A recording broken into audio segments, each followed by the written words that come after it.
Jeg bad jo om feedback i forhold til min idé om at fortælle Harley Davidsons historie. Og det skal jeg ellers lige love for, at jeg fik. Så der er vist ikke andet at gøre, end at komme i gang. Jeg må så også indrømme, at den her allerførste episode, den udkommer noget senere, end jeg egentlig havde planlagt. Og det handler, som jeg også har fortalt om i den her lille forvideo, jeg lavede, om at så rammer hverdagen, og så bliver det superrally. Og så må jeg også sige, at jeg sagde noget om i sidste video om, at jeg ville bruge AI til at prøve at gøre historien mere levende og alt det her. Og der må jeg sige, at AI er et fantastisk værktøj, men nogle gange er det en lille smule svært at få den til at lave det, man rent faktisk gerne vil vise. Så det har også taget en masse tid. Skarp indlæringskurve, må jeg sige, men det er spændende værktøj. Og det vil I få se her.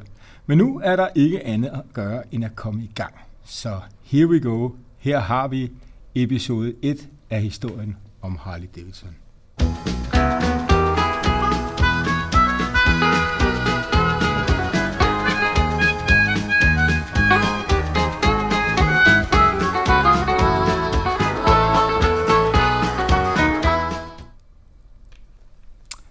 Altså, i den helt store sammenhæng, så lyder 125 års historie jo måske ikke så voldsomt meget. Men jeg synes jo faktisk, at det er lidt tankevækkende, især i forhold til, hvad vi oplever i øjeblikket, at Harley Davidson har eksisteret under 22 amerikanske præsidenter. Ja, faktisk 23 præsidentskaber, men der er jo en, som vi har i øjeblikket, som har været der før. Så, og så synes jeg faktisk også, at det er interessant her, allerede her i 2030, altså om 3 år, så krydser Harley Davidson en milepæl. Jeg ved ikke, om der kommer til at blive nogen fejring af det, men det er i hvert fald, synes jeg, en interessant milepæl, fordi hvis man regner lidt tilbage og ganger og dividerer osv., så vil man konstatere, at efter 2030, så vil Harley Davidson have eksisteret i mere end halvdelen af USA's historie. Og det er der altså ikke ret mange firmaer, der kan prale af, men det kan Harley Davidson efter 2030. Og jeg synes jo, det er absolut værd at have med i betragtning.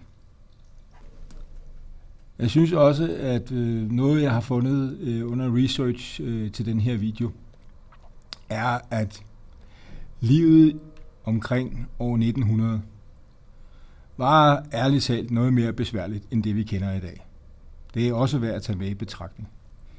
Vi starter historien lige omkring år 1900. Vi er i Milwaukee, Wisconsin, USA, og Milwaukee er faktisk på det her tidspunkt en relativt ny by, for den er faktisk først grundlagt i 1848. Blandt andet af en gut, der hedder Solomon Juneau. Og det er faktisk jo et navn, som os, der er Harley-nørder, støder på hele tiden, fordi Harleys fabrik helt frem til 70'erne og i dag Global Headquarters ligger jo på Juneau Avenue. Så Juneau møder vi hele tiden, og det var altså en af grundlæggerne for Milwaukee tilbage i 1848. Vi er også i en tid, altså lige her omkring år 1900, hvor noget, som vi i dag opfatter som en selvfølge, elektricitet, måske nok er opfundet, men det er slet ikke rullet ud endnu. Slet ikke et sted, som betragtes som i provinsen, som Milwaukee. Faktisk så er det først omkring år 1910, at den i øvrigt kraftigt ekspanderende industri i Milwaukee, den får elektricitet, og det er faktisk først i 1920'erne, at private hjem får elektricitet. Den lille detalje omkring strømmen, den synes jeg er utrolig vigtig at tage med, fordi det er utrolig vanskeligt, i hvert fald med nutidens briller, at forestille sig at lave noget så komplekst i virkeligheden som en motorcykel uden strøm. Men det gjorde de dengang tilbage i starten af 1900-tallet. Milwaukee år 1900 er muligvis formentlig et sted, som skaber mennesker af stål. Det er i hvert fald sikkert, at det er muligt, de har følt sig privilegeret, fordi givetvis har deres liv været meget nemmere, end det var for eksempel i 1850'erne. Men jeg tror nok, at de fleste med nutidsbriller i dag ville få enten stress eller konstant snue af at bo et sådan sted. Det er sådan, at Milwaukee ligger en 500-600 kilometer fra den kanadiske grænse, så vi er altså absolut i det øverste, nordligste af USA. Men vi er også i det, som man på klimasprog kalder fastlandsklima. Det vil sige, at der er ikke ret meget vand omkring. Og det betyder, at det bliver pivvarmt om sommeren. Man når nemt 30 grader plus endda. Og om vinteren, der er det også relativt nemt at nå 30 grader. Bare med et minus foran.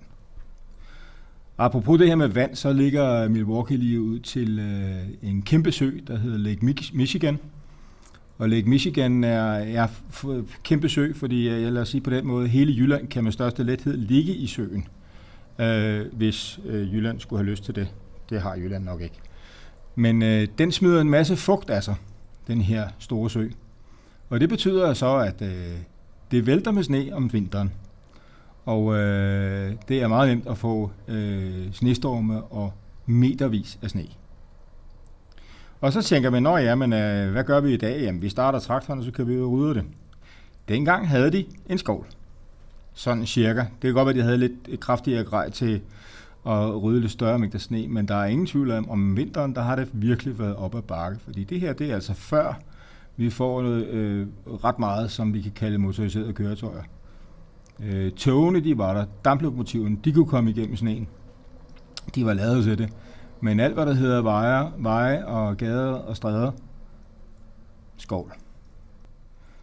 Som sagt før, så på trods af de her udfordringer med klimaet, og måske også den elektricitet, som de måske ikke vidste, de manglede på det her tidspunkt, så var industrien hastigt voksende i Milwaukee på det her tidspunkt.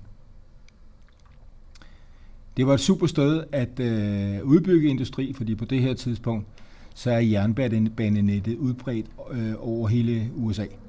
Og derfor er det relativt nemt at få råvarer, og det er relativt nemt at udskibe færdige produkter til hele kontinentet. Så det var super. Jeg har sagt før i forbindelse med mine foredrag, at man drog nytte af, at Lake Michigan faktisk via de såkaldte Great Lakes er forbundet direkte til Atlanten, og man kunne udskibe varer den vej.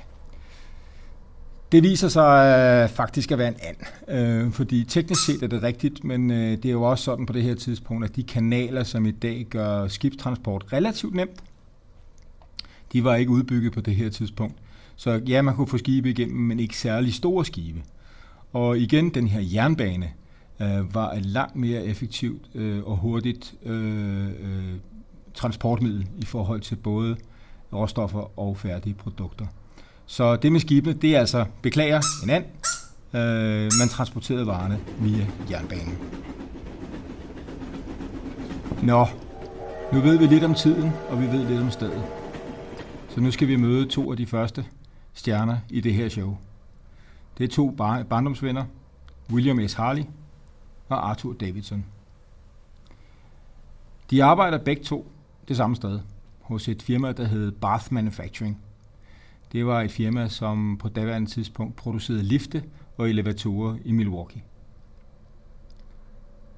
De to herrer, de har ingen som helst anelse om, hvad de er lige ved at sætte i gang.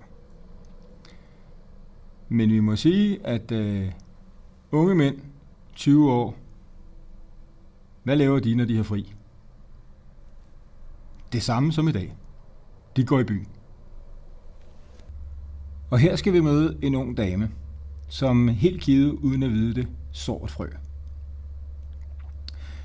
Den unge dame, hun hed Anna Helt, og var varietéstjerne back in the days. Hun rejste med sin trup Nordamerika tynd og udførte et såkaldt vaudeville-show. På et tidspunkt i løbet af forestillingen, så kører Anna Helt tværs hen over scenen på en trehjulet cykel. Men hendes trup havde forsynet den her trehjulede cykel med en lille encylindret forbrændingsmotor, som hjalp hende til at køre hen over scenen på en lettere vis, så hun ikke skulle træde så hårdt i pedalerne. Og lige her blev ideen født. Det var William S. Harley, som fik den fantastiske idé. Angiveligt. Men kort tid efter showet, så blev Arthur Davidson rent faktisk citeret for at sige: vi vil tage det hårde arbejde ud af trædecyklerne. Og ja, undskyld, jeg siger hele tiden trædecykler. Der er jo ikke nogen, der kalder dem i dag, men det er for at ligesom skille motorcykler fra cykler med pedaler. Vi er nu i 1901, og Bill og Arthur de er gået i gang med at konstruere deres første motoriserede cykel. Og du tror måske nok, at det her det foregår i det nok så berømte skur, som jo er den første Harley Davidson fabrik. Men der tager du fejl, fordi det foregår faktisk i kælderen under Davidson-brødrenes barndomshjem. Her ser du et billede, jeg selv har taget på Juno Avenue. Originalen er fra 1950'erne, og det her hus, der ligger her på hjørnet af 38th Street og Highland Avenue, det er i hvert fald det rigtige sted. Men vi skal nok en tur på byarkivet for at være sikre på, at huset, der ligger her i 1950'erne, er det samme, som lå der i 1901. Men stedet er i hvert fald det rigtige. Du tror måske også, at det hele startede med de 4 grundlæggere af Harley Davidson i 1903, og bum, så havde man et brand og en fabrik, og så kørte det hele derfra. Men virkeligheden er langt mere rodet og nuanceret. Det er derfor, vi er her. Så er vi i gang med at fortælle den her historie. Folk startede jo tidligt på arbejde dengang, og William S. Harley, han var faktisk kun 15 år, da han startede sit første job på The Meiselbach Bicycle Factory. Han arbejdede så hurtigt op fra fejedreng til at være teknisk tegner, og det var som navnet siger, en fabrik, der producerede trædecykler. Så Harley han vidste, hvordan man lavede cykelstel og flere andre stumper, der var nødvendige for at lave en af datidens cykler. Så det var jo viden, som var meget nyttig efterfølgende. Men på det her tidspunkt, 1901, det er altså en 5-6 år efter, at William S. Harley han startede på cykelfabrikken, så arbejder han som sagt på Bath Manufacturing, samme sted som Arthur Davidson. Og William S. Harley han var teknisk tegner på stedet, og Arthur Davidson han var det, man kalder mønstermager. Og mønstermager, det er kort fortalt jo en håndværker, som laver de tekniske tegninger om til tredimensionelle objekter. Så de vidste faktisk en hel del, de to til sammen. Dels det der med at tegne, og dels med at få lavet tegningerne om til virkelige produkter. Og også her skal vi huske tiden, fordi vi er som sagt i 1901, og begge de to herrer, de har så et fuldtidsarbejde. Så alt det, de går og laver med deres motoriserede cykel, det foregår efter arbejdstid. William S. Harley, han går i gang med at konstruere stel og de øvrige ting omkring styr og så videre. Og Arthur, han går i gang med at konstruere motoren. Det er faktisk sådan, at på det her tidspunkt, der kan man købe færdiglavede små encylindrede motorer, som man brugte til alt muligt mærkeligt rundt omkring. Men de unge herrer, de har faktisk ikke ret mange penge, så derfor så besluttede de sig for at lave det hele fra bunden. Og her dukker der en gut op, der hedder Henry Melk. Han beskrives som værende nabo til Davidson-familien. Og han har måske set sådan her ud, men tag det med et gran salt, fordi billedet her det er genskabt af AI ud fra en virkelig dårlig original. Så vi er nødt til at tage det med et kæmpe forbehold. Han beskrives som super vigtig for projektet til at starte med, fordi at Henry Melk angiveligt har en drejebænk derhjemme. Men også her er vi nok nødt til at tage noget forbehold.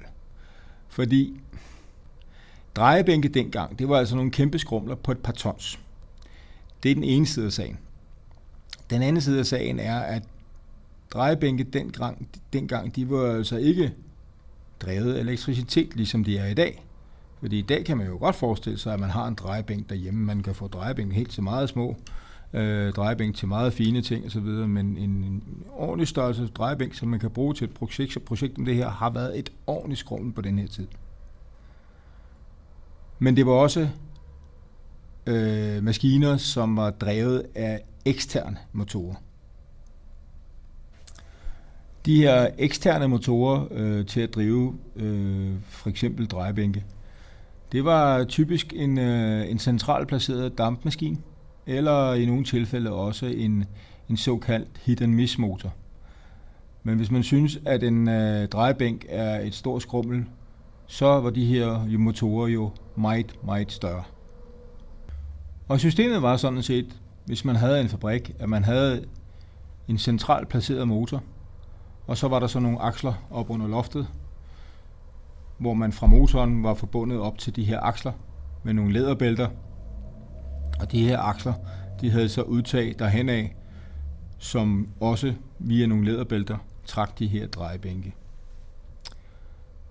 At forestille sig, at Henry Melck havde sådan en derhjemme, er nok ikke særlig sandsynligt, lad os sige det sådan. Området, de bor i, det er jo sådan et typisk middelklasse amerikansk villakvarter. Så at have grejs og sådan noget der derhjemme, det jeg tror, vi må kalde det en and. Men det er selvfølgelig meget sandsynligt, at Henry Melck via sit arbejde havde adgang til en drejebænk. Og det er jo selvfølgelig vigtigt nok. Og derfor kan det sagtens være, at han har haft en stor betydning og har været en stor hjælp til at starte med. Men den her historie med, at han skulle have en drejebænk derhjemme, and. En anden person, som dukker op i den her forbindelse ca. 1901, det er en gut, som hedder Ole Evin Rode. Hvis du har været involveret en lille smule i den maritime verden, så har du helt givet set påhængsmotorer med navnet Evin Rode på. Og ja, det er ham. Ole Evin Rode blev født i 1877 i Norge, emigrerede med sin familie til USA, da han var 5 år gammel, så han har nok ikke kendt ret meget til Norge, så lad os glemme den der nordiske kobling. Men Ole, han er på det her tidspunkt 24 år gammel, og havde allerede rodet en hel masse med motorer. Han hjalp Arthur med at få karbureringen til at virke på den her lille allerførste 115 kubikcentimeters store motor, som Arthur havde konstrueret. Arthur han havde store problemer med netop karburatoren, og det er måske ikke så svært at forestille sig, fordi historien fortæller også, at den allerførste karburator, som Arthur han satte på sin motor, den var lavet af en brugt tomatdåse med en meget simpel reguleringsmekanisme i forhold til, hvor meget benzin der skulle til i forhold til luften, som jo naturligvis forandrer sig afhængig af omdrejninger på motoren. Så derfor er det ikke jo helt for børn at lave sådan en karburator. Men her var jo Ole Evin Rode altså uvurderlig hjælp til at få lavet en karburator, som rent faktisk fungerede til Arthurs motor. Og her har du et gæt på, hvordan det første resultat, den allerførste, hvad skal vi kalde den, Harley Davidson motorcykle, kan have set ud. Det er spekulativt, fordi der er ingen, der ved, hvordan præcis den så ud. Der findes ingen billeder af den, og generationer af personer er døde i mellemtiden, så der er heller ikke nogen, vi kan spørge. Men hvis man ser på, hvad der ellers blev lavet på den her tid, så er der en klar fællesnævner. Det er en tredje cykel med en påmonteret motor. Og projektet blev lynhurtigt skrottet. Fordi Arthur og William S. Harley, de fandt hurtigt ud af, at nok kunne deres motoriserede cykel køre, men det fungerede kun, så længe vejen gik lige ud. Lige så snart der var den mindste form for bakke eller stigning på vejen, så var det nødvendigt at hjælpe til med pedalerne. Så der blev sagt, du er ikke væk, og de startede helt forfra. Jeg havde jo lovet, at den her historiefortælling skulle være nogle relativt korte episoder, men jeg tænker, at vi måske allerede er ved at krydse det punkt, hvor vi kan kalde det her for kort. Og vi er ikke engang nået til 1903 nu, hvor vi officielt bruger, det der vi har datoen for, hvornår Harley Davidson er etableret. Så det her, det var kun lige sådan den tid, der er gået op til deromkring 1903. Og historien, den bliver ikke mindre interessant efterhånden, som den udfolder sig.